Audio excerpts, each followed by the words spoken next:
Let me get this going. I have Andrea and Tim of We Heart Seattle. You may know Andrea from the articles that Jeremy has done, and we've done some video on Andrea as well.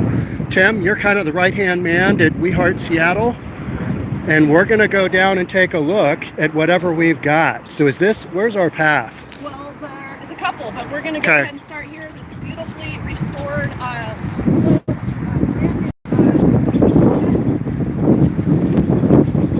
So we're going to go check out. There's an off-leash dog park here. Yeah. There's grottos, there's eagle's nests.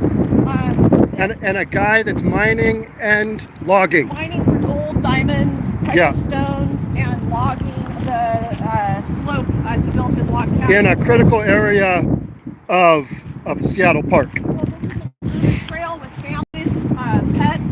In fact, We Heart Seattle's already pulled about 100,000 pounds of trash out of here and housed, I don't know, 5 or 6 people that have lived in these slopes. And restored the off-leash dog park for the first time in its inception 15 years ago. Had never been used as an off-leash dog park because it always had encampments in it. And so we cleaned all that out about 2 years ago. Okay. Through stewardship, this area has been maintained and improved, but for one man who has admittedly built cabins off and on throughout this greenbelt for 5 years. You can see this trail leads right down into the orchard, the off-leash dog park. Okay. So that's where regular folks can just do their thing. Or this would cut up as well. Yeah. It's blocked by the cabin. Okay. I'm just following Andrea. She's been down here. She came down here with Jeremy Harris of Komo. Pulling appliances, TVs, storm windows, washer, dryers, kegs. Oh, this is the route. Okay. Yeah. Okay. Okay, we're just gonna walk by, Steve. We're just trying to escort some people here through, okay? You don't have to come out. Got some open air flames. Looks like you had some dinner last night. I'm gonna move this out of the path so we can walk by, okay? Remember, this is a public trail for all to enjoy. You made the trail. I didn't realize you were responsible for restoring the trail.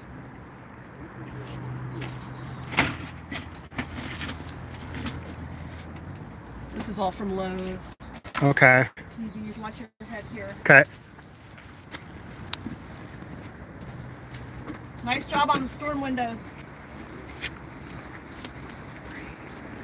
It's nice and quiet here. Normally we have generators going, gas-fueled kerosene. There's propane tanks here rolling down the hill. Of course, we know those are very explosive. I really am worried about Steve and this being a ticking time bomb. Electronics, flammables. When the weather starts to dry up, this could ignite and take down the whole entire slope. Where are the shade tree people? Aren't they supposed to be mad about this? Looks like we're building a... Oh, I think he's going up there to get some of the wood for his... So here we are hammering... I have no words, yeah.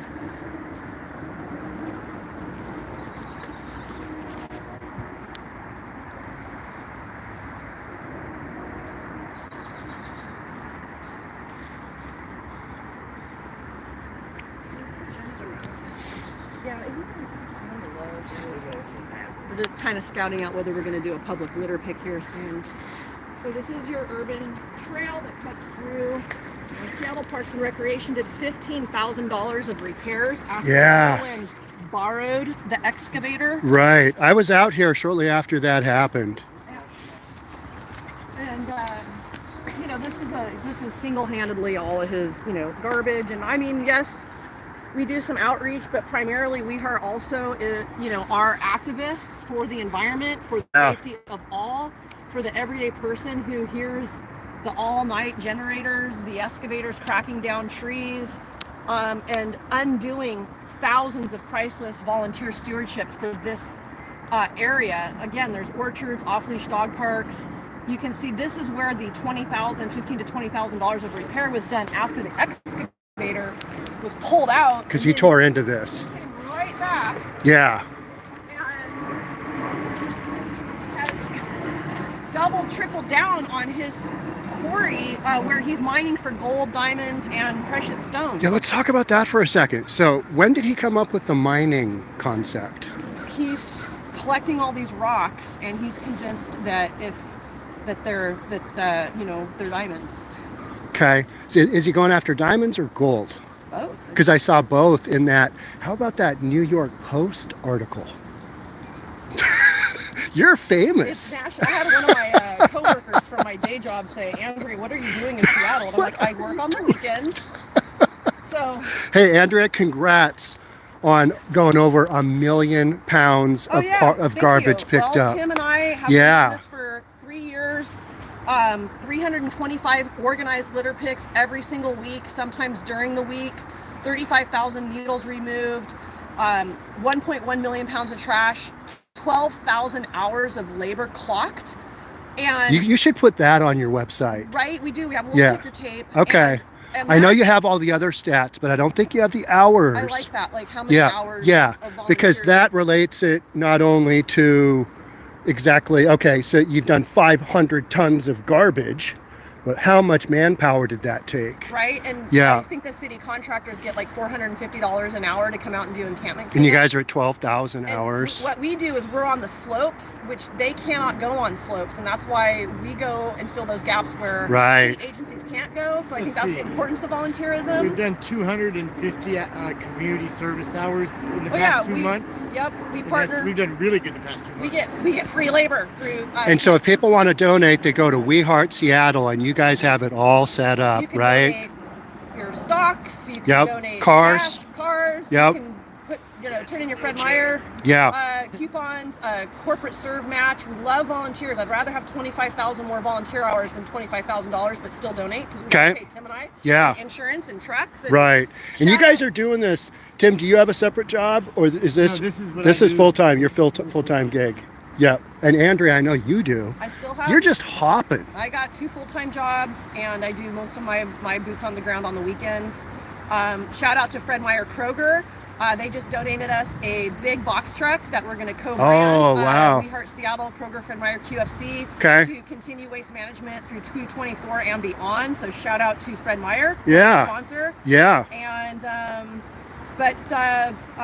and let's not forget, grimly, we've discovered 12 dead bodies. I was going to ask you, last count it was 11. 12. And you guys are at 12. Yeah. And tell us what you experienced this morning on the blade at the McDonald's. One of our volunteer outreach workers called us. She was first responder. A couple of men were enjoying McDonald's breakfast, and out of nowhere, a mentally unstable, mind altered by likely drug-induced psychosis stabbed the partner in the head.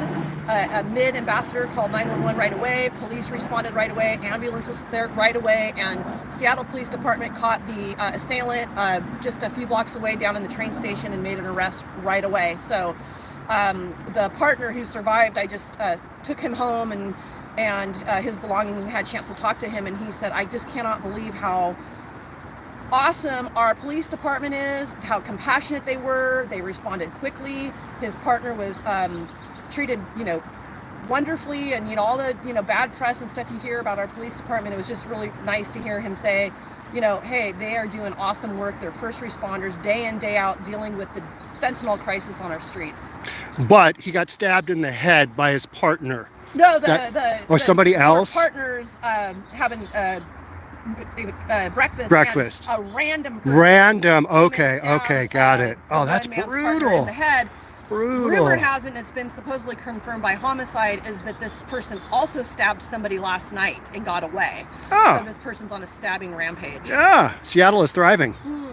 So what I want to say about the dead bodies really quickly. Yeah. 12, right? Are we finding people who have passed away, but that have been there to lie in their final place of rest for weeks, and in some cases years, where bodies were decomposed down to the skeleton, which begs the question, where and why don't we have more boots on the ground outreach, knocking on the tents, the RVs, going into the woods, welfare check anybody home, because either we're the only ones reporting it, or we're the only ones going within close enough to. I mean, one man was legs out of his tent through rigor mortis, and I know you've seen what that looks and smells like. Yeah, horrible. Was that the guy by the entrance to the baseball field? Yeah. And Tim and I were like, well, called it in, and then who went and cleaned it up the next day?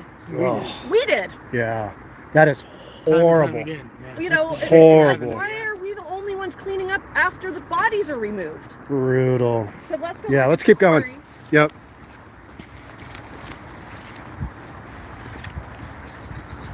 Okay, so this is the back 40 acreage that we are, by we I mean Steve, is constructing.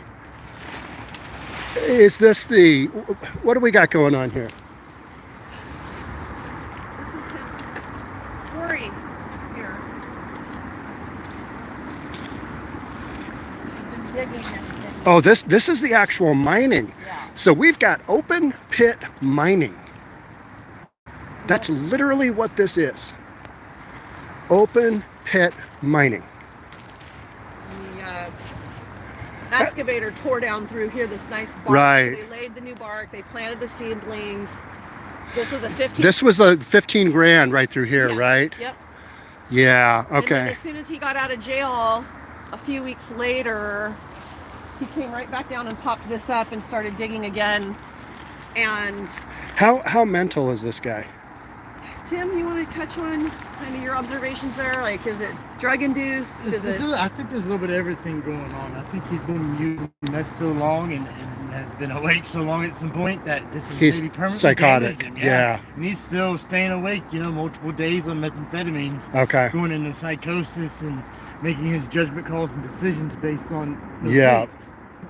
Literally makes you crazy, right? Look at this right here. This is, he's still got a stove or something down here.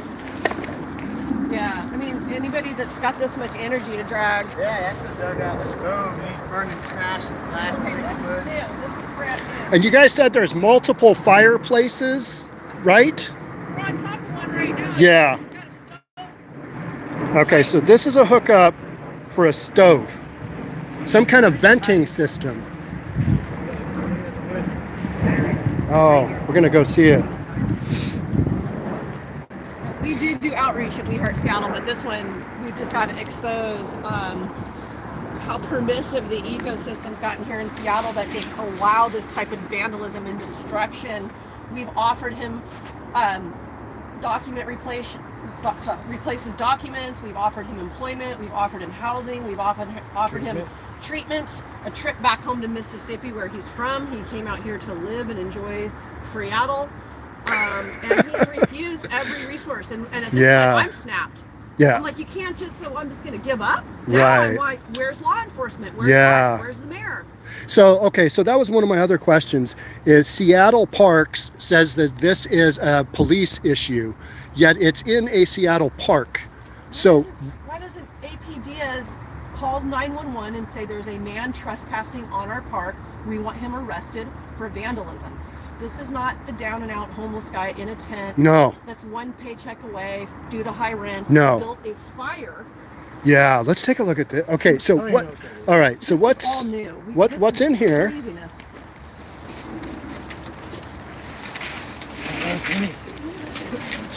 Okay, I think this is oh, nuts. But here's his building all fire, right, which this so, you can see the charcoal.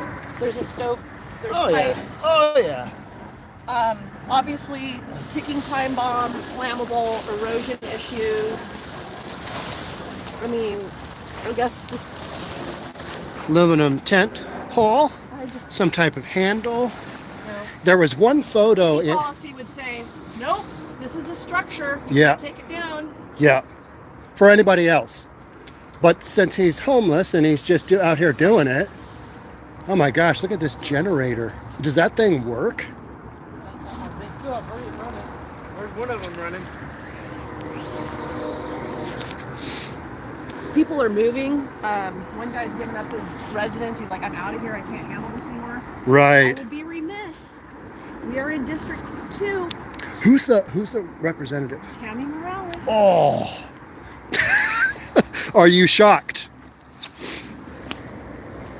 pretty wild how uneducated voters are. So our direct action strategy is to use our movement to educate people. The refrigeration unit, not a generator.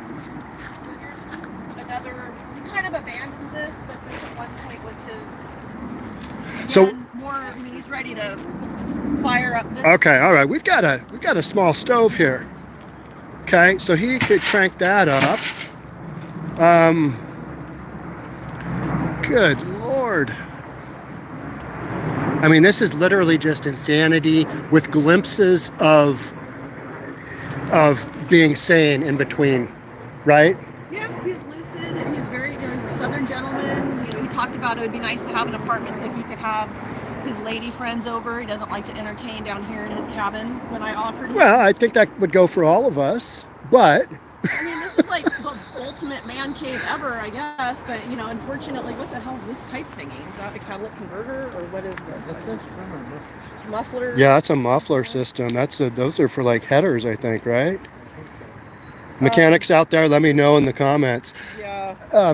Andrea, I was going to ask you, so you offered to pay like 6 months of housing for him, Yeah, we did and he actually. said, that's fine, but I still want to keep my house at my cabin in the woods. Yeah. He's like, that sounds all great to go and take showers and but I'm still gonna be here. He belongs here. He believes this is, his backyard and has a right to be here. In fact, he just told me that enjoy the trails that I blazed and created for you. Which, His words to me is none of nobody's business. Who does he believe that he has permission from to be here? well, I'll tell you this. We all know the activists that identify as very far left mutual aid. He said there are 2 families up here that keep him in food and supplies and gas, who also, I'm sure, have pushed their ideology on him that this is stolen land, he has squatters' rights. He's used a lot of that language. Yep. And he didn't get that from... That's coming from somebody, isn't it? Someone Let me scoot past you here, Andrea. I need to see the generator. So to the That's not a enablers, generator. That's actually for the refrigeration system.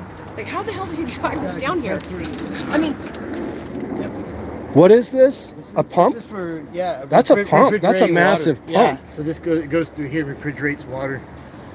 Okay. This What is and the condensing system right here. and what would he need this for? Cooling and chilling water, I guess. Wherever he would He get has that no from. water down here, Yeah, right? Yeah, where would he get it from? Yeah. I don't know. That was one of my questions on the mining. You have to have water to mine. Oh, I mean that looks trying. mostly safe, Andrea. I don't mean, know. come on now. Come on I now. mean, this is like fantasy land. This is, this is actually a nice little, actually, this is the most, like, normal person thing that I've seen is a nice little stack of wood. Does he know he has this? You know? It just keeps going. That's the toilet right Oh, okay. This is the there. toilet. The toilet, that is all too. We did not talk about him having a toilet. I mean, Well, you heard it here first. oh my word. Has manners. Okay. All right. I mean, Like a little twin. I mean, is there a septic system here? I mean, he has to have permits. You can see where he's chopped trees down here. I mean, is it where are the shade trees? oh yeah. This is, Now, how many trees do you think he's taken down? he claims. Countless. Countless. Is it a dozen? Is it a couple of dozen? I'd say over 50. Over 50 That would be my guess. trees. If you look at that, you That look is at all the straight clouds up and everything, logging. It's straight up logging, yeah. And he's trying to make it unnoticeable. You see, he's going really high, tearing the tops out and stuff like that. To see if anybody notices. Am I weird? He that I actually kind of looked at that? halfway hides what he's doing, but and he's always just kind of but later it looks like these are gonna fall kind of thing, How long do you think how long? Oh, thank you, Andrea. You're doing the Lord's work here. Look at you go. But yep, that's okay. I had not known this here's before. Jeremy. Jeremy made it through the gauntlet. Ladies and gentlemen, Jeremy Harris, Komo News. He's got 3 of the really good segments on this down here. Jeremy, Find my welcome. gold mine? How we doing? Down here, my gold mine. Yeah, yeah. How we doing, Jeremy? Good. How are you? You guys can follow Jeremy on Jeremy Harris TV. And that's on Instagram and and you're on Twitter too, right? Twitter, Yeah. Those two addresses, right? Yep. You've had 3 of the big stories on this. Yeah, we've been covering this camp for what, since October, since the excavator incident. Yeah. And the excavator came right through here. Yeah, so this is where the arrest happened, was right here. Okay. And he admitted to us that he was doing the whole excavator thing, that he got it from a nearby construction site. And I'd say now the city's fixed all this, but it's far more damage now than from when the excavator was here. We were just talking about how many trees do you think have been cut down on this property? I'd say at least a dozen, maybe more. I was going to say at least a dozen, but Tim thinks it's like 50. Yeah, that wouldn't surprise me. I mean, you can see right here. Yeah. So this is one of the trees here. Yeah. I think this was felled just to kind of clear space for them. And this is where he used the excavator down in here, right? Yeah, so the excavator came down and it was right here. And I think Andrea was there when that happened. Yeah, she's got all the photos. Yeah, so, and Steve is facing criminal charges right now in court for the excavator incident. And he's down here. Oh yeah. Yeah, he doesn't care. I mean, how mental do you think he is? I mean, he's pretty with it. I mean, you go talk to him. He can have a good conversation with you. He knows what he's doing. He gave me his whole backstory. He told me he's from Mississippi. He's been here in Seattle. He came here for a fresh start, and then he just kind of wants to have a cabin in the woods. And so you heard Andrea. She says, "Well, I've offered to pay. Yeah, I've offered to pay for you to go." I just brought that up. Yeah. So.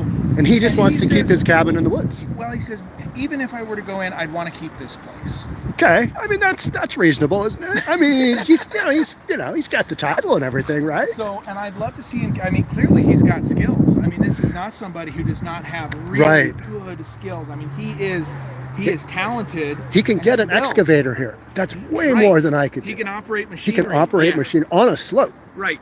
Which they're expected to do. He's definitely with it, and he's definitely got some skills. So I'd love to see him get into a better situation. But this is just a spot where, and it's one thing if you're on your property and you live out in the country or something and you do a setup like this. Yeah, totally. That's your call. This is the middle of Dr. Rizal Park, right? Which is where that's such an issue, is because this is a city park. I mean, there are park stewards who come through. You can see all this stuff. This is taken care of for years. The park stewards have been working on this area. Yeah. And right now, I mean, look right here. Yeah. What? This is going to take years to undo this damage. Right. Yeah. I did not realize, and in none of the stories, we've got an outhouse. Oh, great. Oh, that's what that is. Yeah. Yeah, there's a toilet lid right there. Oh, wow. So, yeah, I didn't notice that either. Yeah. So we got an outhouse but have you gone over onto this side yet? Yes, but let's go up there. Thanks for coming out, Jeremy. Yeah, I'm sorry I was a little late. You know what? Andrea was on time and it worked out. I know this is work for you. And it is for me as well, but I mean, I live here in Seattle. We use these parks, and I want to see him get in a better position. Yeah. This isn't good for him. It's not good for Seattle. It's not good for our park. And Andrea was saying people up here starting to move out because they don't want to deal with the. Yeah, well, we interviewed some of the neighbors. The one guy we interviewed, he was the first one to confront him when he was on the excavator. Okay. And he came out and he goes, "What?" And this is like 8 o'clock at night. What are you doing with the excavator down here? And he's like, "I've got permission to come in and build a cabin." And of course he did. I asked Andrea the same question. Who does he believe he has permission from? I have no idea. I think it's his 2 friends up here on the hill that keep him enabled.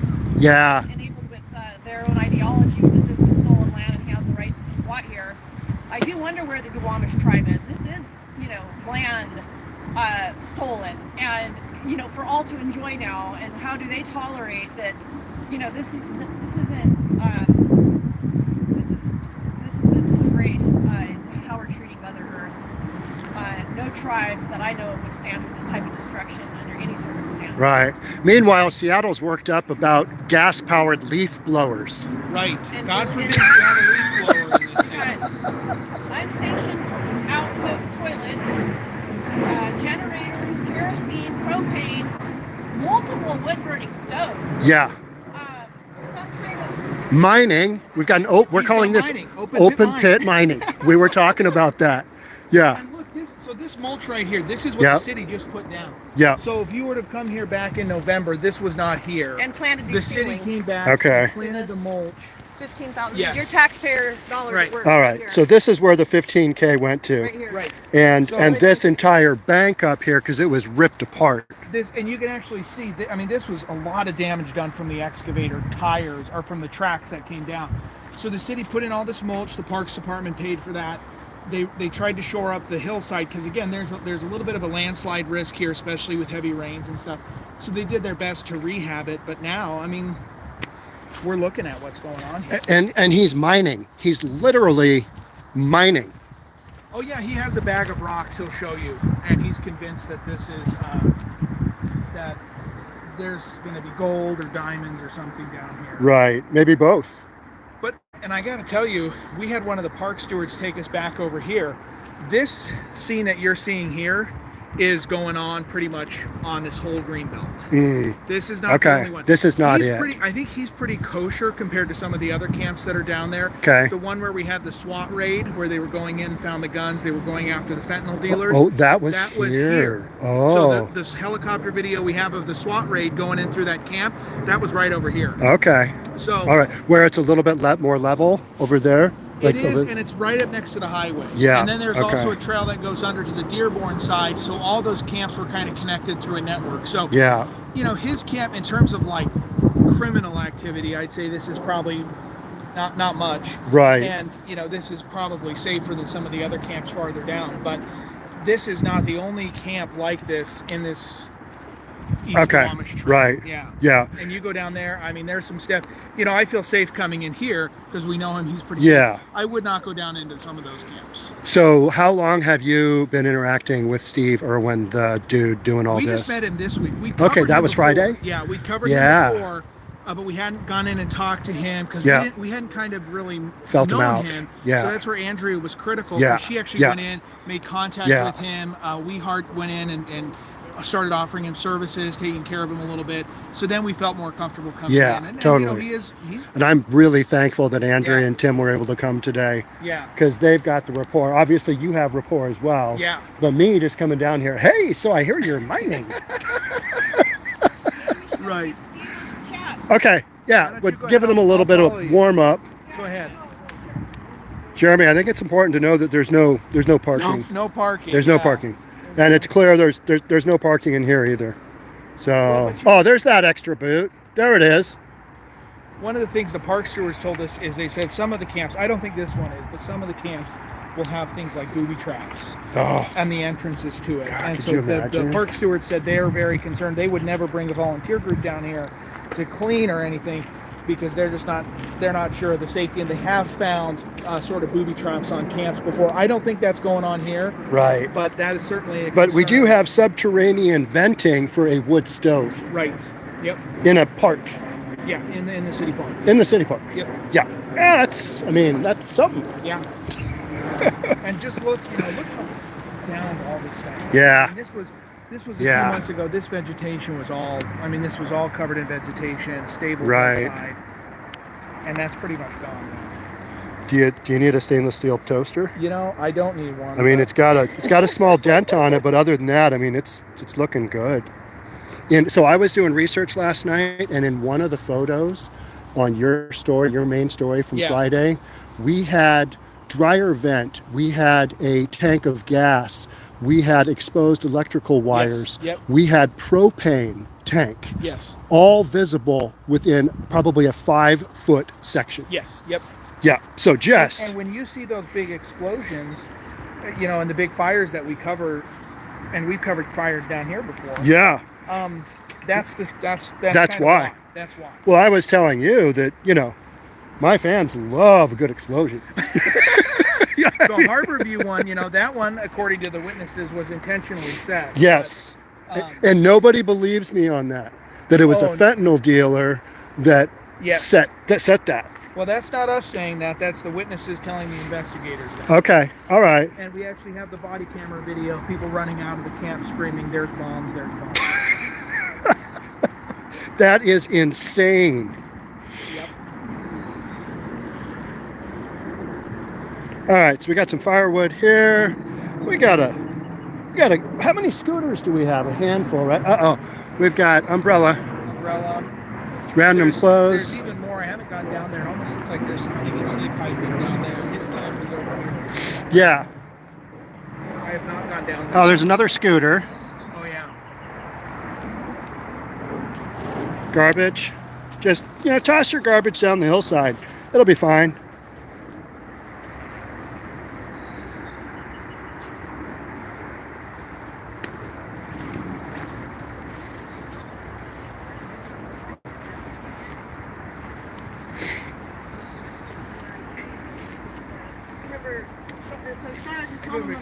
How are you? And this is Jeremy behind me. Hey, Steve. Good to see you again. Yeah, buddy. You've got quite the compound, Steve. I'm trying to make some. Yeah. I'm trying to develop. Yeah. How long do you think you'll make it here? Hopefully until God takes me. Okay. So long time. Hopefully. Long time. Hopefully, Yeah. yes, sir. You've got a setup. I'm trying to bring it together. Okay. All right. In a clean, nice, viewable perspective, Right. Any of the neighbors have issues with any of this? Yes, sir. They're all good? Nobody's approached me with nothing. Not with even, I try to keep picked up, keep it tidy. Yep. It's kind of hard sometimes, but nobody's ever stopped and said nothing. Okay. So no police down here, no fire? Nope. No, sir. Yeah. Nothing. Okay. The trees I'm using are ones that have already failed. Okay. And so I'm picking the forest up, you know what I mean? All right.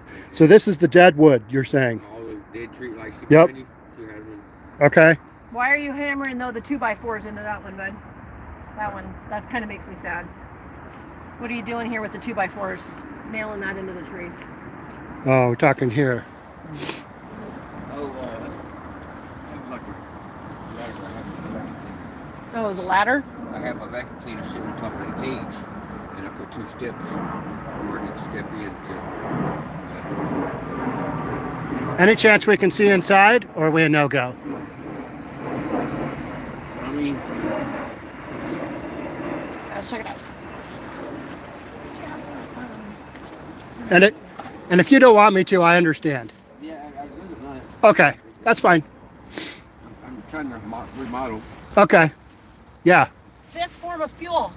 5 forms now.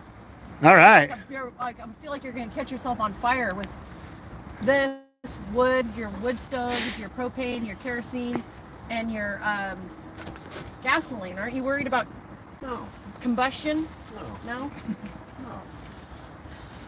Hey, where'd you learn to drive an excavator? I've been an operator off and on all my life. Okay. And that's what I mastered, excavator. Okay. That's my favorite piece of equipment. I'm still like for the incident, when I borrowed one and drove it down to here. Yeah. I wasn't tearing the forest up.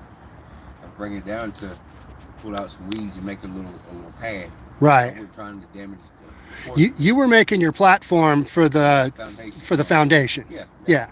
Yeah. Okay. And I remember seeing that. I thought he's just taken out from that one area. All right. Okay. And it looks good. Like, excuse me, I didn't mean to smoke it. I really didn't make a mess because when I pulled it in, then the cops pulled up. Okay. And then I went to jail. So all the vandalism that I was charged with, which it got changed to something else, but they charged me with vandalism of the park, and all I did was drove it in. Whoever pulled it out is the ones who tore it up, but they did do a good job on cleaning it up there because it does look good. It does. Right. Okay. So your intention was to come back and clean it up. Yes, sir. But you got arrested. Right. Prior to that. Yeah. Okay. Yeah. And the court's still going on with that. They put it off for like another month or 2. Okay. Will you show Sean your bag of gems? What you got going on with the gemologist stuff? I'm kind of curious about that. We hear you might strike it big. I hope, man. Yeah. Leave that like that. Nail that in. Oh. Man after my own heart. There we go.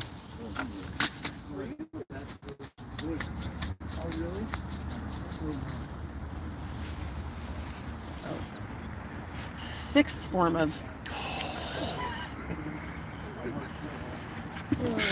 Your blood pressure, it's not going to be low after this. I have anxiety for sure. For sure. All right, we're waiting for Steve to come out with a bag of stones.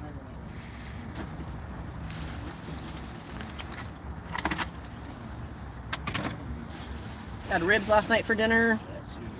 You did? He did. Oh, he did. Nice. Right here. And we've got a dishwasher and a washing machine down here, right? 2, 3 kegs of beer. Any beer in any of those kegs? Any beer in any of those kegs? I got them downtown. I'm using them for like a shower. Oh, you're holding water in them? And Steve, if you can't find them, that's okay. Okay.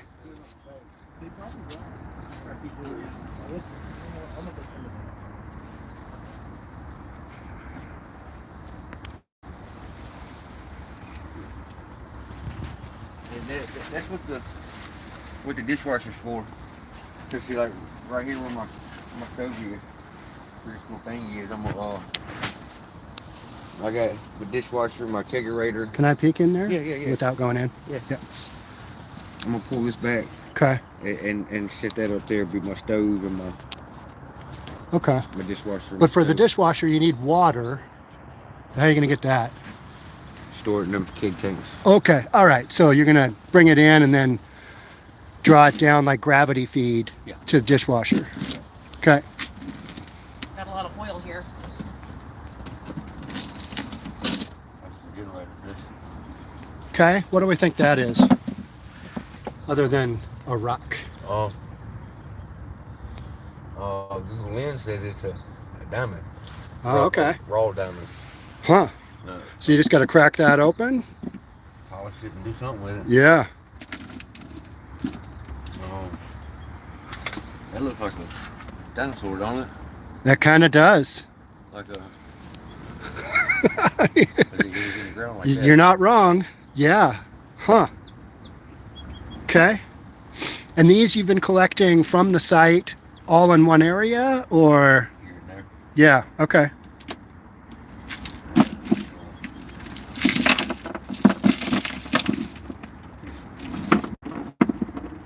Nothing really. Let me know if you get a heart-shaped one. I want it. We Heart Seattle stone from Seattle.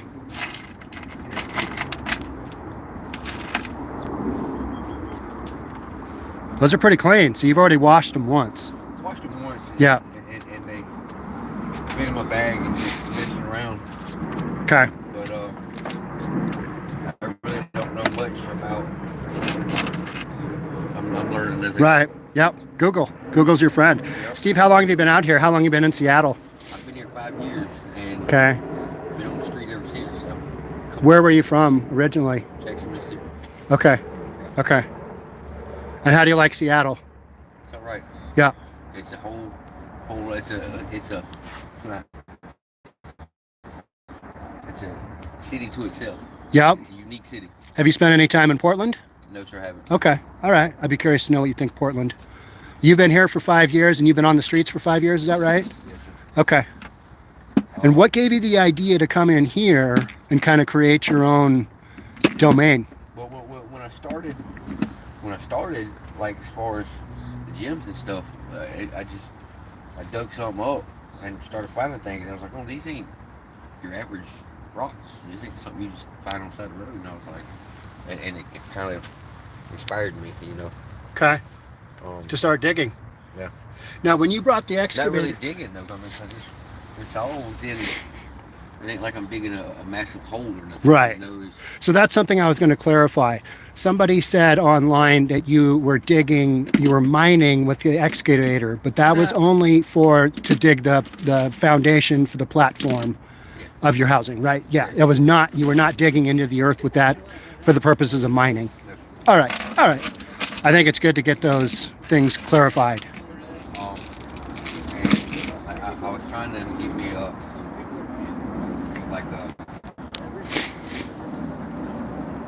being like I have no money, you know what Yeah. I'm saying? So I'm doing strictly all this on my own, and I'm trying to get me like a sluice machine. I was gonna say you're gonna sluice. Yeah. Gold.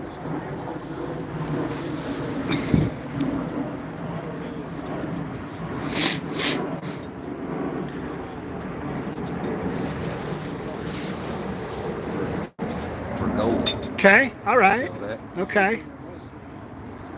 All right. So And I don't know nothing about mining either. Yeah. I'm- What does that do then? Is that what kind of machinery is that? Oh, that's gold.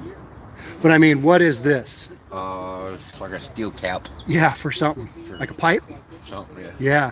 So that's what you're going to use. You're going to start with that. Well, I was trying to melt the gold. Okay. All right. All right. Well, Steve, thank you so much for letting us in and giving us the show. We'll let you get back to your Sunday. How's that?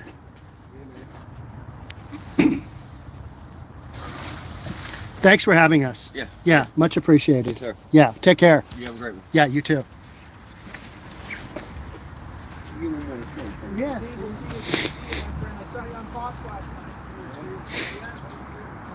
My God.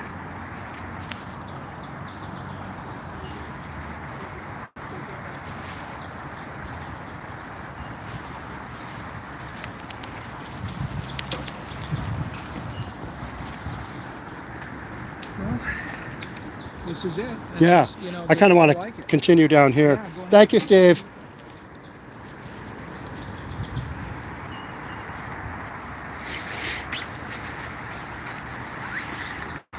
So these are these the other day were up that way. We think that's what they were saying, that he kind of slides his stuff in on these almost ramps. Okay. So these are almost like a chute system to come down from the parking lot. So, I talked about it the other day. Skid Row, the term from downtown Seattle. Right, they skid. It's exact the logs into the ocean. What do you got there, Andrea? That's a heater buddy. That's Mr. Heater Buddy. Those things are really good. Propane. Propane. Yep. That's not good.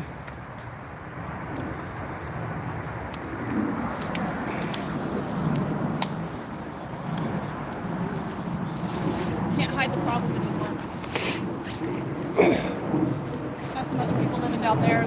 We're doing some outreach throughout the whole area. So we've got 2 abandoned camps down here. We've got 1 active camp with piling garbage, probably 5,000 pounds or so of garbage piling around them, and it'll be more before you know it. And then feet away from the dog park across the street, we have a very active camp, and a little intimidating. I won't even go in it alone. I'll have to wait on my counterpart there to come with me. Andrea, you're never out here alone, are you? Yeah.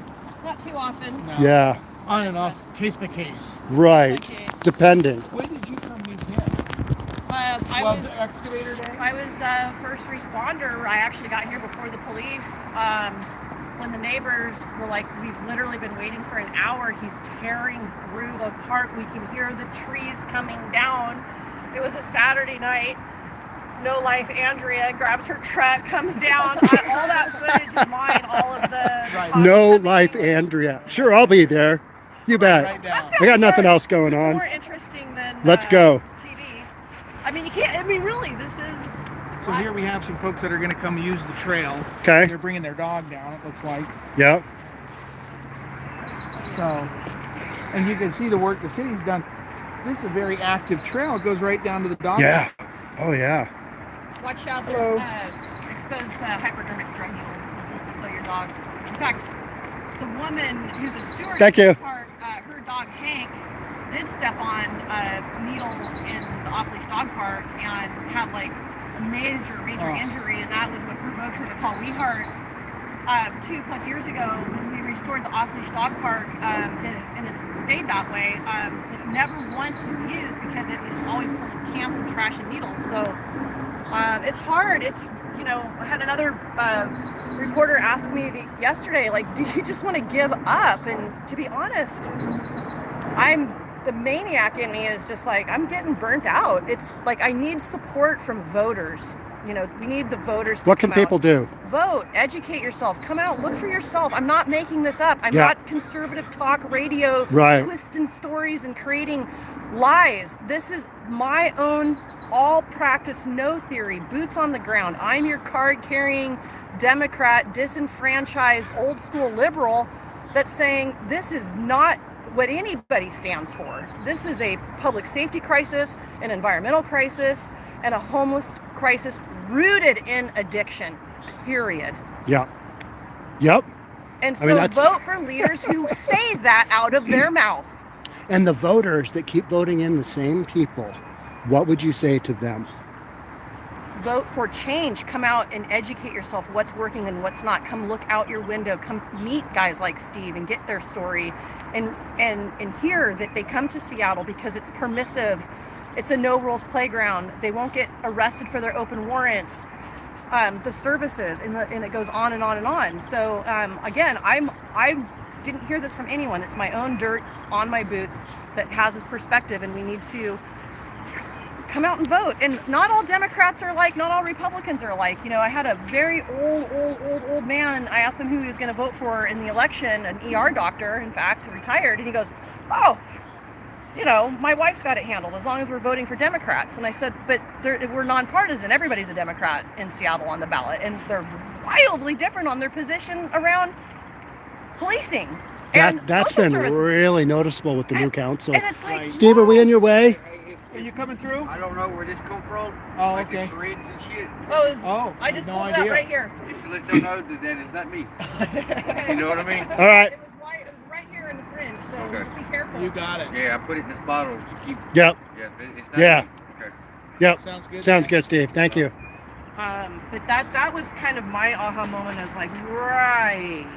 We see it with Trump and his competitors, that not all political candidates are alike, even though they have an R or a D in their name. And I am the idiot 3-4 years ago. I was like, I don't know, general election, what's that? I just vote once every 4 years, not realizing that council do write and pass the laws for the very backyard that we want, that we want trails and you all right? You moving Was that that in? full? That was way down there. I went and grabbed it. Hey, look. It's got some kind of lead in it or something. A leak? Lead. Lead? Lead. Yeah, it's not a propane tank. It's like used for a filter or something. I'm not Are sure. you worried it's going to blow up? No, there's nothing in it. Oh. I mean, it's lead in it. It's no. Yeah. Like maybe it was decommissioned or something? See, It's for a purifier. yeah, you Purifier plus purge emission. Yeah, it's like So it's for a big AC unit, maybe? something like that. Yeah. Okay. If it, What are you going to do with it? I don't know. I was gonna pour the lead out and then use it for. Does that have sand in it right now? Is that? It's lead or sand? I bet you that's sand. Yeah. It's probably heavy. It is. Yeah. It is heavy. Yeah. Yeah, don't break your back. Can't have that. Yeah, but Yeah, all right. Let's go down to the dog. Okay. I haven't been down here. It's right here. Yeah. Bye, Steve. Thanks, Dave.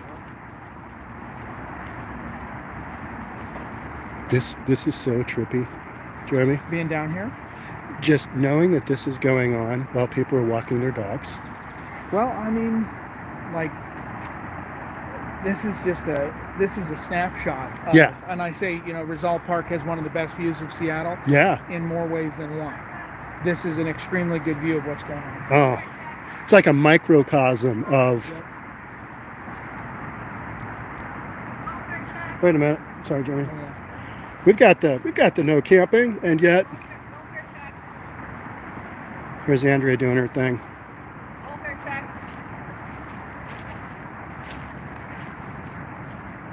All the signs of a lot of heavy drug use, foils, alcohol pads. I did make contact with this gentleman yesterday. He's not home right now, but again, not sanctioned camping by any means. And you have children, dogs, coming through here. And it's one thing to be a down and out camper, but when you're on mind altering drugs, there is a component of danger and unpredictability with some people's personalities. Yep. though I don't like to stigmatize and say, you know, this person's harmful, I think that having had very few dangerous interactions in the last 12,000 hours of volunteer work that we've done, that, you know, that is a false narrative, that, oh... Other than with mutual aid. The only time I have hired armed security was when I was told that Antifa was going to show up and taunt us, and that was at a Denny Park cleanup back in 2021. It's the only time I've ever hired security. Mutual aid. And the only time we've had police escort was on a private trespass deal where they were involved, and in fact we found a dead body in an RV, which is now going to be like a pickleball court. That Salmon Bay Lighthouse Village, we found a guy. Oh yeah, I went in there. I did a story there the other day, and that's up and running now. Yeah, I mean, it sounds like people are progressing out of there. They've already gotten rid of 9 RVs at Salmon Bay. We can loop all the way up. Yeah, let's whip up. Yeah, all right. So when do you guys think Steve will be out of here? When will he be escorted out by whatever entity? Oh, I think he'll be here for a while. 6 months? Maybe. Yeah, probably. Maybe less than that. Odds on inside of 3. Yeah. I would say 50, probably 50? within 3 months. Okay. But it depends. It depends on, you know, what outreach are they going to do? You know, what's Parks going to say? You know, keep in mind he's got a pending criminal case in connection to all this. And he literally just said, that's still going on. He's doing court in March. So we'll see, you know, if there's any sort of emphasis or enforcement from that as well. So I don't know. I mean, I've seen these where when they get a lot of publicity, and certainly this has now had multiple news stories about it from several different outlets. Once they get sort of publicized, then they sort of bump that up to the top of the list. Now the city has an outreach formula where they look at different factors and they kind of assess a score. And then the unified care team can come in. Parks can, you know, have their outreach and say, you know, come up with a plan. So they'll sit at the table, the unified care team, the Parks department, they'll all sit at the same table and say, how can we best address this situation? But, you know, if it's left up to him. So because this is one guy and he's not wildly out of control per their parameters, he could be here a while. Could be. They assign like a score. I have a copy of the scoring sheet. Okay. My guess is that he would score fairly low in terms of encampments. He could be here a while. Yeah. He could be here a while. And then with Andrea basically in one of her quotes said, it's a ticking time bomb about to explode. Well, Sean, right over here is on the other side where the Dearborn encampments, I mean, extreme fires. We have the traffic camera video of people in there just running for their lives out of these huge fires. And not just one, I can count at least 5. And not to mention a lot of the drug activity, the overdoses. I mean, we watched somebody overdose just on the other side at Lander Street. Terrible stuff going on there. But yeah, the fires themselves are a huge threat. And that's what I'm most worried about here. Yeah. Is if that thing goes up, it's going to really be burning by the time neighbors see it. Well, and he's smoking. Yeah, right. He's a smoker. Right. He's not going to stop. Yep. And he's around all kinds. You saw the gas cans, you saw the generators, you saw the propane tanks, you know. Starting fluid. And it's all made out of wood, so yeah. Should work out fine. A lot of good ingredients there. I mean, seriously.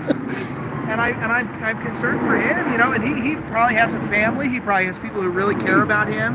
And I'm just like, oh, my heart breaks for knowing that that's where he's sleeping at night. Yeah. That's his situation. I mean, it'd be so great to get him something. Yeah. That doesn't have to be his existence. But getting to that point is... I wanted to ask him more, but I also felt like we had worn out our welcome. He told me yesterday that he's from Mississippi. Okay. And that he moved here to Seattle to sort of get a fresh start. Okay. So... And that fresh start was enabled by a ton of drugs. And he's been doing it for a long time. Well, we can tell you the police found drugs on him when he was arrested in the excavator incident. So we know from the police that he's accused of having drugs on him when that happened. Yeah. So. No, you take one look at him. He's not had a good last 10 years. I mean, he's... Yep. Yeah, that's a downward spiral and super sad to see. But you still can't just take over a park. Well, yeah. But in Seattle you can, Jeremy. That's the problem. Yep. That's the problem. He's actively doing it. And you know, Parks knows about this. They knew about it. They knew about it with the excavator incident. I mean, it's like the city's known about this. You know, so it's not like he's doing this under the cover of No. darkness, or No. you know, he's just tucked way, way, way off the beaten path somewhere. When the New York Post picks it up, Oh yeah, right. Yeah, he's been all over the place, and so that's just. it's mind-blowing. It's mind-blowing that this is going on. You know, I remember. You know, we lived in Salt Lake, and I remember I would go hike on the foothill trails up around Salt Lake, and you'd come across somebody who was up there living, and they'd have a little setup, nothing nearly this, but it was very out of the way. I mean, you had to hike like an hour or so to get up to it, and then Remote. Somebody's living up here, somebody's camping up here. I mean, this is like right in the middle of the Beacon Hill neighborhood. Well, look at the Seattle city skyline We've got right Seattle here. We've got the dog park. We've got the neighborhood. This is a city park. Yeah, there's an orchard down here. So this is. Oh, the orchard's right there. Right. You guys just walk through it. This is the orchard right behind you. Okay. And the orchard. The Oh, yeah. and all the tool sheds. It's been ran by the same people for decades. It's a very committed group of volunteers that are so disheartened. I saw so one lady frustrated. interviewed. I think you interviewed her, Jeremy, and she was really upset. Yeah, they're heartbroken. They're just like, they're so heartbroken. And I guess just keep calling 911 over and over again to report fires, because the fire department, that's a data point, and that is what's driving priority. You know, I overheard you guys talking about how long it will take. Hey, I didn't get your answer. How long is Steve here for? It'll be one of his fires will eventually catch on to a bigger fire. It will get reported. And just like we've seen throughout town, it really takes a tragedy for an encampment to get resolved. Yeah. But in the neighbors here, Sean, the neighbors are not asleep on this issue. And they are very active. Yeah. They are real. They're aware. Yeah. They know him. They were telling me the other day, you know, they heard power tools going down in the camp. So they've called the police. They've called the city. I mean, the neighbors are doing their part on this. And that's what the frustration we've heard is, you know, we're just getting no response. Nobody's listening. You're not exactly sending your kids out to come and play. Like, go outside. No. I wonder what's wrong with the world today, and it's because kids and families don't have access to their urban spaces. And this is what, you know, really was the origin story of We Heart. And during the pandemic of 2020, is this off-leash dog park was a mudslide of needles and abandoned encampment trash and scatters, and we came and cleaned it up. Especially during the pandemic, we restored 34 parks and green spaces during Durkin's tenureship. It went crazy, didn't it, when the CDC said, do not disperse homeless encampments. It'll spread the Rona. Yeah. It went berserk. Yeah, it was like, oh, we had people coming from Florida. I housed them. They're still housed in the same place today. And I said, why did you guys pitch your mansion tent? I mean, they had deep fat fryers, fax machines, because they were looking for employment, fax residents. Why did you guys jump in any park? And they said, well, because everybody else was. It became Yeah. a baguette. Right. Oh, and then now this has stayed this way through this committed group of stewards that come through and they'll report illegal camping, but it is squeaky wheel gets the grease with us too. You know, the central district was hollering at us to help us get people connected to services. Get this view real quick. So we did that. We're working with the band from Find a Wheelchair. Look at the sign. Capital. We kind of, you know, we're much like the city. We go where there's people screaming. Where people are screaming for you. So, read this, Sean. Right here. All unattended property is subject to immediate removal without further notice. That doesn't seem to be happening.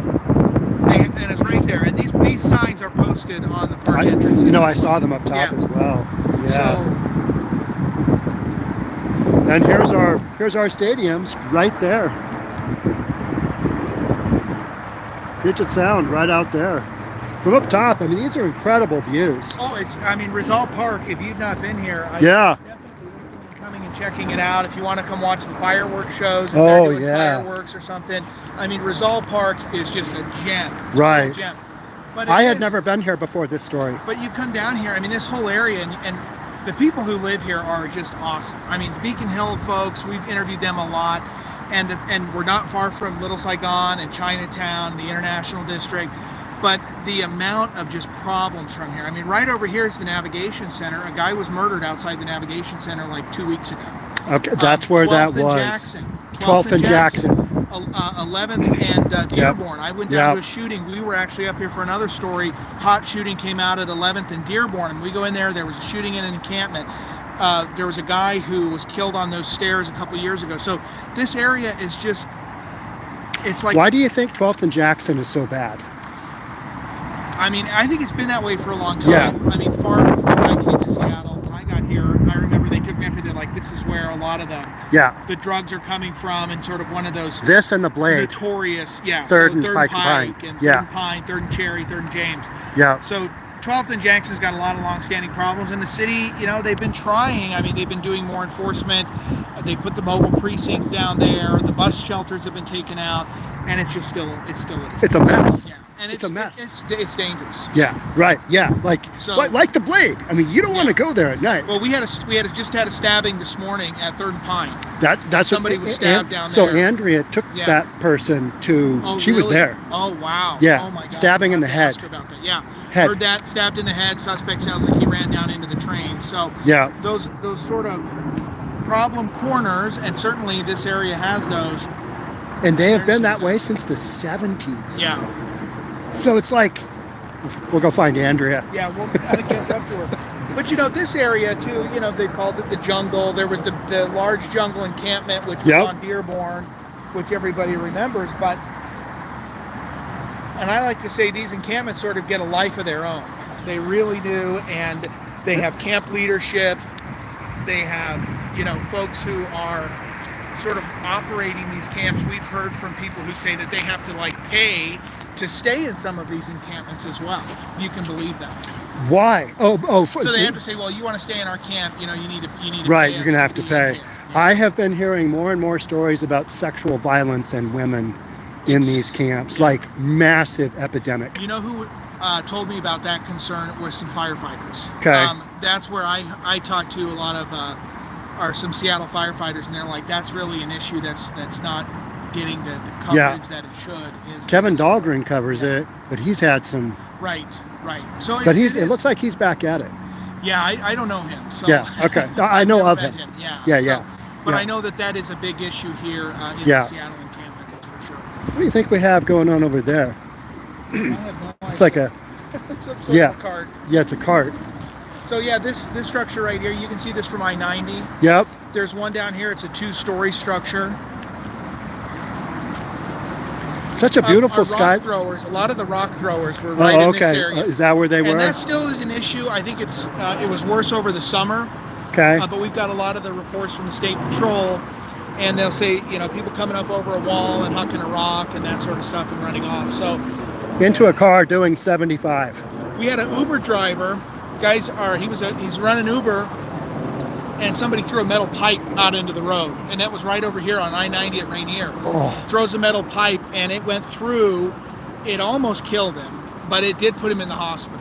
That was one of the reports. Could you imagine? I mean, you're probably inches away from having your head taken out. And I think about that when I drive through there. Now, you know, it's kind Duck. of like lightning strike. You know, I wouldn't say you should be afraid to drive on the highway, but certainly that's a problem they've had down there. Because it's problematic and everybody knows it. Oh yeah. Yeah. So I want to see if we can,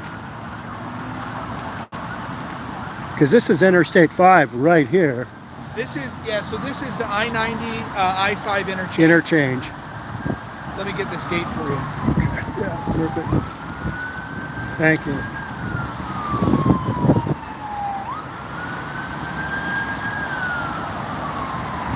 Oh, there's Andrea.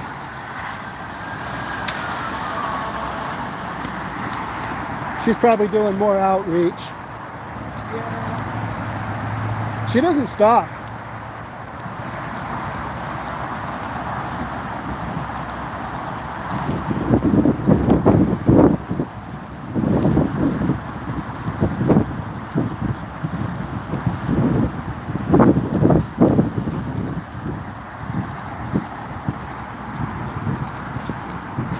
How we doing? We're gonna go up and get some snacks and water. Okay. I'm gonna try and get permission to do a clean down here because there's a bunch of propane tanks. It's clean.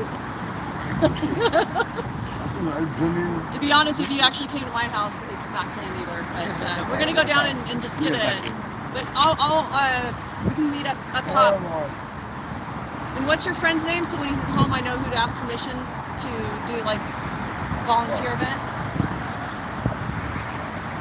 You don't know his name? Okay. See you later, PBJ. Meet me up at my truck. Meet me up in about 5 minutes. We'll come up in a sec. Yeah, just right up top.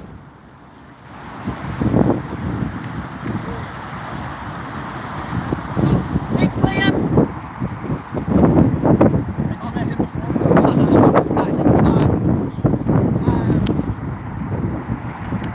Down here and we clean and clean. I had a feeling. You look like you were a man on a mission. A woman on a mission. Woman on a mission. Pretty nasty. I mean, you know, the urine bottles, urine-filled bottles. So why do they do that?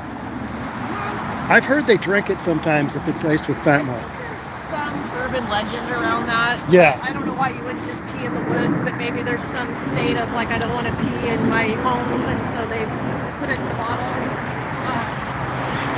But this is, you know, again, just a complete destruction of green space, of trees.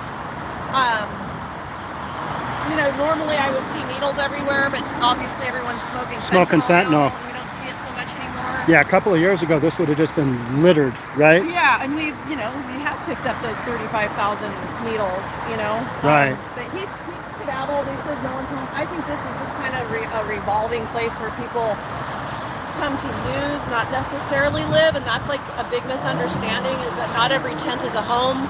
Right. Not everybody that you see here is actually homeless. Oftentimes, you know, key giveaway, people have keychains around their neck. They might be staying up at the Navigation or nearby Tiny House Village. But this is what you would consider an open air drug scene, which we are asking the mayor to break up and restore and clean and fence off. I mean, this is just a complete destruction of Mother Earth. Totally. Generator there. Do you want to walk through there at all? There's, Or I mean, I'm just, you're the pro here. I'm following your lead.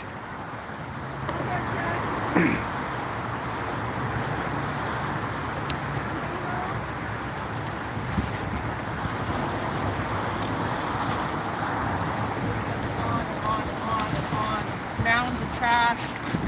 This is where we find the bodies, you know. Yeah. And often we come out and scout. And you found 12 so far?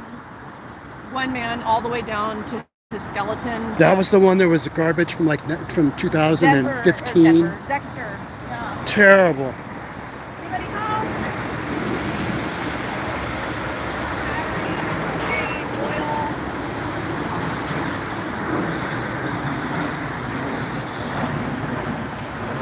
Human waste. Joe. How we doing? Come pick up my friend to go hospital. They're sick. Someone sick back there? Yeah. What's the name? Let's go find out. We can get on the ambulance right now. It's a woman? My name's Andrea. Sorry, we got permission from William to come in here, and we were gonna see if we could get permission to help you guys with your trash and maybe do some outreach. So, in fact, this kind of startled us. But there's a woman back here. Yeah. May we go and meet her and see if we can take? Will you go get her? Okay. What's your name? Christina. Christina. Okay. I mean, this is barbaric living conditions. Human waste, rotting food, explosives, generators, steps from I-5 on ramps. Yeah.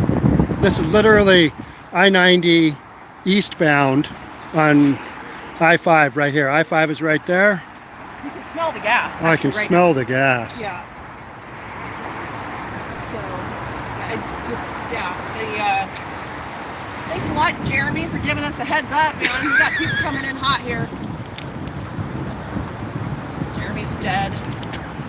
You're back. So it sounds like your friend Christine needs to go to the hospital. Where? Somebody needs to go to the hospital. Well, let me see. You guys do. I'm gonna film it. You might not want to be on film. Trying to help bring resources to you guys. Your needles. I don't see needles very often. No. Those are pretty new.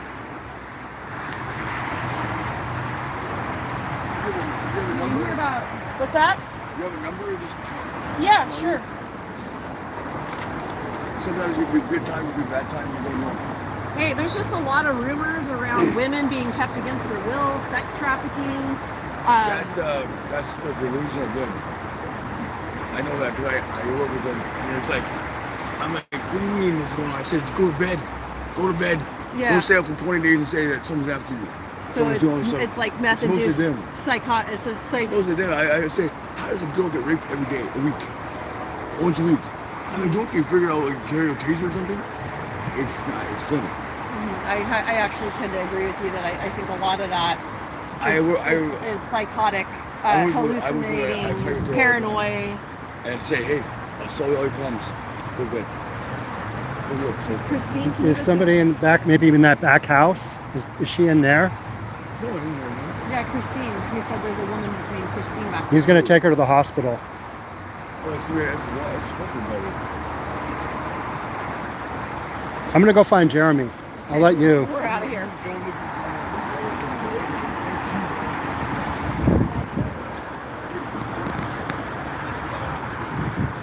Yeah, at least he got a lock on it.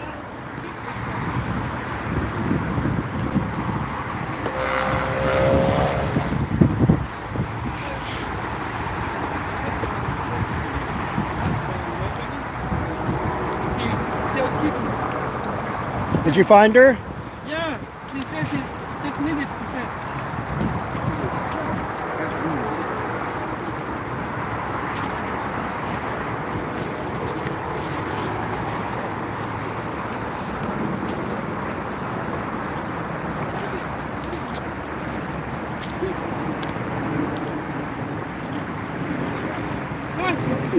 Puppy. Alright guys, take care of your girl, alright? Well, Someone said something to somebody and all of a sudden we got a little company. yep. And right here is a woman. Let's get you. What do you think about that? What do you think about those stories? It concerns me a lot, especially when you hear about, we walked right by another active camp back in there. I didn't notice that in the dog park, so we're going to need to go back that way at some point. But these guys came in pretty quickly once they knew we were here. Very nice, welcomed us around. But in this shack is a woman, and she's apparently sick. Do you believe that guy? I believe that he went in and probably, if I'm going with my Vegas odds here, is there are people here, don't come out. And he might have actually, And this guy's got a car. might have, just said, I don't know. It's very concerning. You got a female Yeah. here in these squalid living conditions. Because that thing is horrible. Human waste everywhere, garbage Yeah. everywhere, needles, foils. When I hear woman, is this sex trafficking? Is this forced prostitution? Right. What is it? What is We it? know it's happening. Yeah. And there's probably some psychosis in there, but not as much as we're hearing about. I mean, People do make up stories. Yes. Gemstone Man. Yeah. I mean, Andrea, those were gems. Those weren't rocks. Those were gems. So bad. Yeah. He's got. Those were rocks identifying as gems. So, Yeah, this is where you find the bodies eventually, and nobody wants to, this is just a great example where it's not how people treat you, it's how you treat people and respect. This is where they're calling home, although guy pulls up with a car, the other guy says he doesn't really live there, yet there's a woman in a tent. Maybe being held against her will. Let's see, here comes Tim to see if he's made contact with her, because that is very concerning to me. right. Now, as a outreach organization to a degree, right? Yes. Do I call the police and say, can you do an actual welfare check on this tent? We have reason to believe that maybe somebody's being kept there against their will. I really don't have a smoking gun on it, so Yeah. What's your instinct say? It puts us in a kind of a predicament of how far do we go? Have you made? We just made contact. I've been there. It's pretty bad. Have you been inside the tent? Have you met been a inside woman the named tent. Christine? Did they talk about a female? They said there was a female in there that's sick. And I've been in contact. you know, we decided to leave. He kind of headed us off. Yeah, he did. We kind of, for our own safety, were like, we're probably pushing the boundaries a Pretty little. rough. Very rough. We went down. One guy walked up. Another guy drives up in a car, and Really low for it. we kind of got nicely escorted away. And something about a woman in there that's sick. So, and then a little puppy comes running out. And the guy's driving a car. And the guy's got a car. We got another different person of interest here. So, you know, it's a fine line on reporting crimes and doing outreach. Judgment call. And being trusted and not breaching trust with the very people that we're trying to build trust Right. with. Yeah. And then also, you know, how's it going?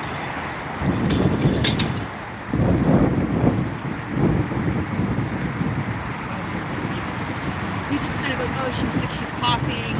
He went all the way in there and he just said, oh yeah, she's fine.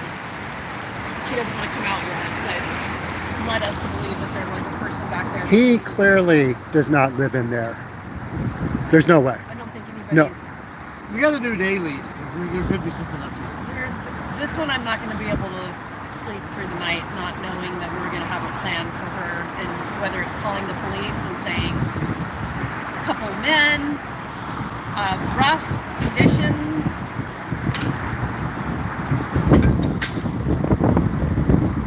I'm going to wander up top. All right. Yep, you're going to do your thing down I here? think I'm not going to All let right. him go down by himself. Thanks so much, Andrea. Jeremy took off. Yep. And good coverage, and it's Okay. great that we're not hiding the complexity No. of this case. And Yeah. Thanks so much for Voters. coming out here. voters need Yeah. to get educated and turn out the vote. The undivided are not voting. We had the lowest voter turnout in history. We flipped our council to moderate. Yes. Majority. Yep. We've got some reasonable people, and a lot of folks from the outside don't believe me when I say we've actually got some reasonable people on the city council Yeah. now. Oh, it's great. Yeah. And even the homeless. You know, I just interviewed a guy that's partner just got stabbed in the head an hour ago, and all he could talk about was thank God for the police. They showed up quickly, compassionately, handled it. He's like, there was no intimidation or abuse of authority or anybody led to feel that they were being intimidated or abused or Seattle cops are doing their job, yeah, and they did it. Thank God, you know, we have Yep. a few left that Yeah. are showing up. So I gotta go check on Tim. Yep. All right, Andrea, thank you. We'll catch up soon. Donate to We Heart We Heart Seattle. All right, thanks, Andrea. Bye. Yep. So there's that. Look at that. Some wild stuff. So the area I'm in was known as the jungle. And you can kind of see why. Some of the last vestiges are left. And you're looking at it. And now you've got a guy. We'll go up top. I need to do this forward focus.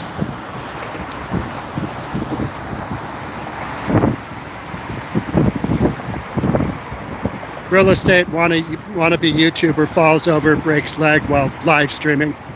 That's not what we want to have as the headline.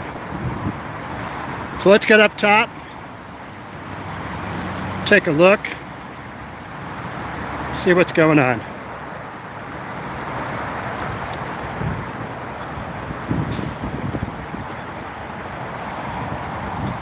Who's this guy?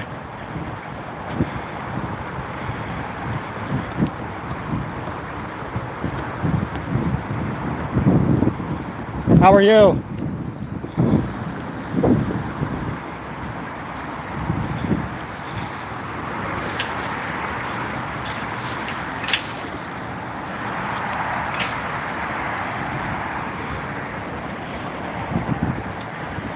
So the area that I talk about fairly often, 12th and South Jackson, you can see 12th is right there, is literally right up and over there.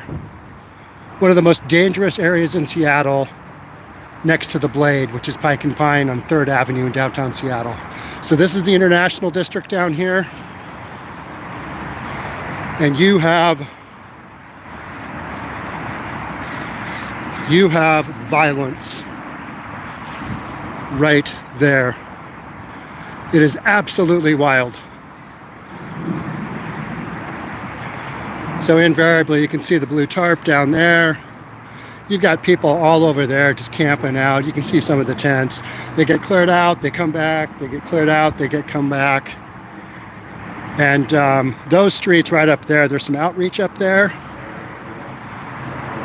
And that's where the open air fentanyl markets and the stolen goods, that's the International District section. And then the other one is 3rd and Pike and Pine in downtown Seattle, just a couple of blocks away from the all the cool stuff in Seattle that people come to see. We're gonna walk to the top of the hill here and I'll probably sign off, but there's some just crazy views. And so across the street you've got new construction. Those look like apartments. You've got a new project going in. It's like, all right, I'm gonna live across from the jungle. Well, people do. People do. You're like, yeah, it's not that bad. Yeah, it's okay. I'd be like, no, you know what? Hard pass. See if I can stabilize that. There's our 2 big stadiums. That's where the Kingdom used to be. Now we got 2.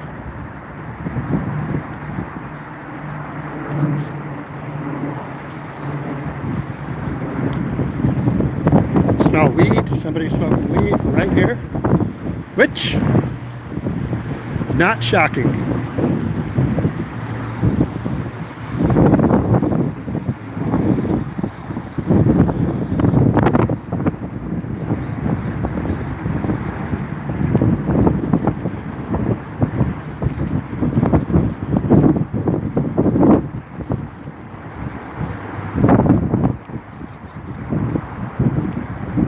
So many sketchy people around here. Somebody's smoking weed in their car. All right, so we have gone full circle. That's where we started, right there. We walked down that path. So that is the physical beauty that everybody talks about Seattle. And then this is the reality. It's just rough. All right, you guys. Yeah, weed is the least of the problems there. So true. Along with gas leaf blowers. All right, I'm going to end with this. Thank you all for hanging out with me here on a Sunday. But this story kind of broke on Friday with Jeremy and Andrea, and it's in the New York Post, and I think a bunch of other people are going to carry it. So I wanted to get out here, boots on the ground, and cover this one because mining and logging in Seattle Park by a guy who's already been arrested for driving an excavator into it, and he's living there in his tent. With that, I'm going to leave you Seattle shenanigans. I'll catch up with you in the next one. Bye for now.